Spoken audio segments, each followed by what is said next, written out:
You're more talented, you have more capacities and skill set than you think you have or you believe. But today we're going to break through those mental inhibitions and blocks because we will write for 10 minutes on a specific, very specific prompt. This is the method that helps you and your brain focus on one little task. Therefore, the rest of the brain gets no energy whatsoever. And therefore, with practice, you'll be able to direct your own mental energy to the task that you would like to complete because you're the boss and you're the boss of your brain. And you can decide what you're going to think about now and what you're going to write about now.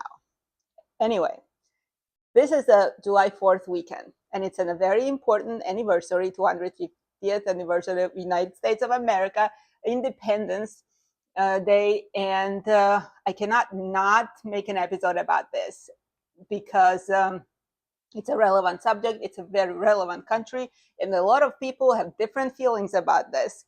So it's a perfect exercise for us. And today's question will be, what is United States for you? What does United States mean to you? It doesn't matter if you were born here, if you came later on like me, if you are living outside the country or you are across the ocean, regardless of where you are or who you are. The name of the United States stirs up a lot of emotions in different people. So this is what we're going to write about. And it's going to be only for 10 minutes. And after that, I'm going to tell you a few things, whatever comes up for me after this session. Basically, we're going to be focusing only on the specific question and nothing else. Imagine you're writing this only for yourself. No one will ever read this. Do not show it to anyone unless you want to. Delete it, burn it, whatever you want to do, because if you allow yourself to be in this mindset, you'll notice that you'll be able to write freely. And the fear, that's what is getting in our own way of starting new projects. You don't have to be an artist to be here. I'm trying to get people out of their heads. I'm trying to get myself out of my head. And there's such a thing, it's called hand holding. Well, it's metaphorically held holding. You don't have to physically hold hands, but it's a study that was made in Harvard. And it says that if you're in a group, it's easier to take risks and make mistakes because you don't feel judged. I mean, actually, a lot of times the members of the group judge each other, but this is a different thing. This is a creative circle we're talking about. So if you're feeling a little stuck, I have this little trick. You start with today's date, then you put a timestamp on it, what time it is, and then you write your location. And then you'll see you have 3 lines, and it makes you feel like you already wrote 3 lines, and it's a very good start. Anyway, describe what does United States mean to you. Again, you don't have to be in the States, and you don't have to be a citizen, whatever. I'm pretty sure a lot of people have some feelings about this country, so let's go. I'll see you in 10 minutes.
And the time is up. I got distracted.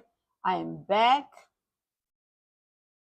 Unfortunately, I cannot ask you how it went because I don't see you face to face, but there's a comment section. And hopefully, if you're rewatching this, also feel free to comment.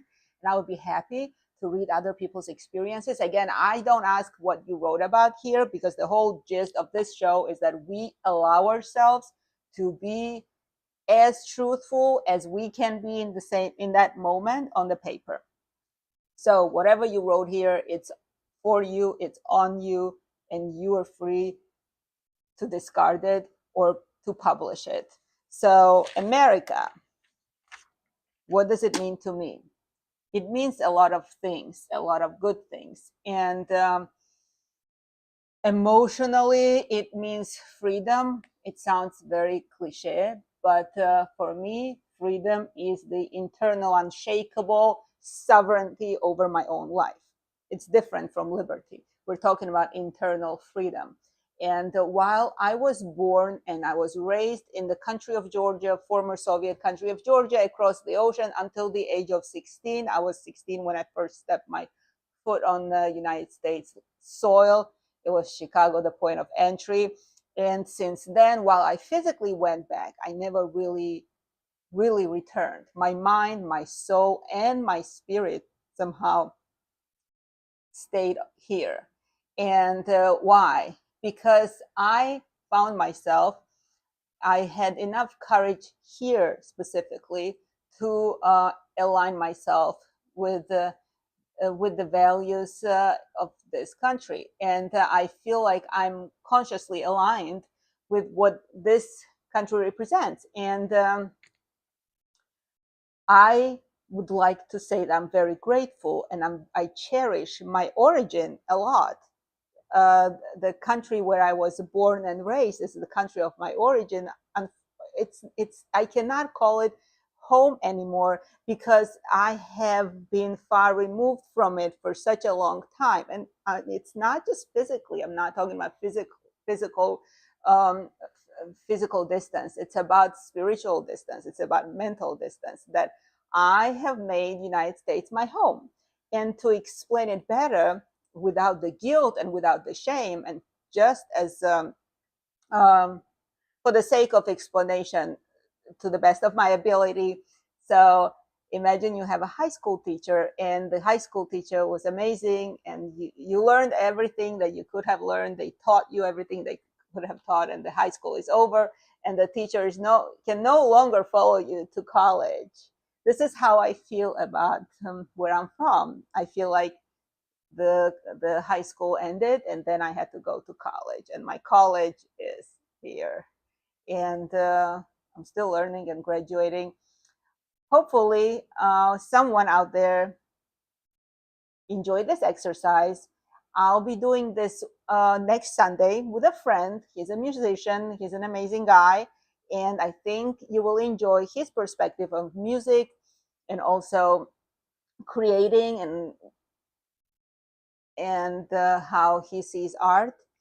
I also do 1 minute exercises in between these sessions because I also try to train my own self and try to invite you to sit with me. And it's called body doubling. It's a weird term, but it's like having someone out there with you gives you more stimuli. Anyway, thank you for being with me.